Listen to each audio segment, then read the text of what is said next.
आं मुस्रि कास्टम बसुमतारी रंजालि बैसागु फोरबोआ फैगासिनो दङ। दा ओंखायनो आंनि फारसेनिफ्राय गोदान बोसोर रंजालि बैसागु फोरबोनि साफ्रोमनिसिमबो गाहाम हामलायनायखौ आं जासिबाय। आंनिफ्राय गेदेरसिन बिथांमोननो आंनि खुलुमनाय जासिबाय। आंनिफ्राय उन्दैसिन बिथांमोननो आंनि अननाय जासिबाय। आरो मिजिंथियो गोदान बोसोर बैसागुआ बर'फोरनो मोजां गाहाम रिजाल्ट होफैगोन आरो जों आवगाय जा दुखु जारलायाव दंमोन बेफोरखौ बावगारजोबनानै गोदान बोसोराव गोदान मिजिं आरो गोदान अनलायनायनि गेजेराव हारिया जाहाथे खौसेथि जाथों, हारियाव गावजों गाव जाहाथे अनलायनाया बारिथों, बेखौ आफा अबंलावरिनाव आर'ज खालामबाय आरो जों बेखौनो जों मिजिंथियो। बर'नि हारिमुखौ फोथांनानै दोननाया साफ्रोमबो दायित्व। ओंखायनो जों जेरावखि थाया मानो गावखौ बर' होननानै सिनायथि होनाय, जों जेरावखि थाया मानो गावनि बर' रावखौ फोथांनानै दोननाय, जों जेरावखि थाया मानो गावनि बर'नि हारिमुखौ फोथांनानै दोननाय आरो फेहेरनाय, बे साफ्रोमबो बर'नि गेजेराव थानो नांगौ। आं मिजिंथियो गोदान जोलैया गोदान बोसोराव बे मिजिं लानानै बुहुमनि जि खनला खनला जायगायाव थाया मानो बे गावखौ बर' होननानै सिनायथि होनाय, बर' बिमा रावखौ फोथांनानै दोननाय आरो बर'नि हारिमुखौ फोथांनानै दोननाय आरो फेहेरनाय बे हाबाफारिखौ जाहाथे मावो। गोदान रंजालि बैसागु फोरबोआव जोङो आवगायहाय बर'आ बिराद अयनाय आरो अयथासाराव जों थांनानै दंमोन। नाथाय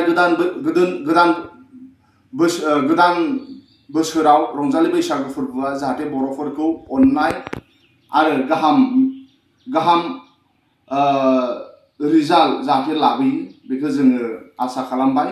आफा अबंलावरिया जोंखौ अनथों, जोंनि बर' लाइमोनफोरा गोदान बोसोराव गोदान मिजिं लानानै बिजाब फरायनो हाथों, जोंनि आबादारिफोरा मोजां आबाद मावनो हाथों, जोंनि फोरोंगिरिफोरा मोजां जाहाथे जोंनि गथ' गथायखौ मोजां फोरोंनो हाथों।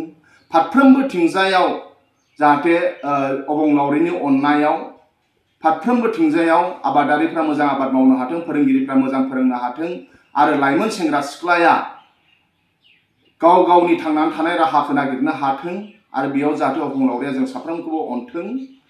रंजालि बैसागु फोरबोआ गाहाम आरो अनलायनाय आरो रंजानाय जोंनि गेजेराव लाबोयो, बेखौनो जों मिजिंथिनाय थाबाय। गोजोन्थों। क'क्राझार सहरनि साखाथि थिथागुरियाव थानाय मानास पाब्लिक स्कुला 2023-24 सोलोंथाइ बोसोरनि गोदान मुं थिसननाया सोलिगासिनो।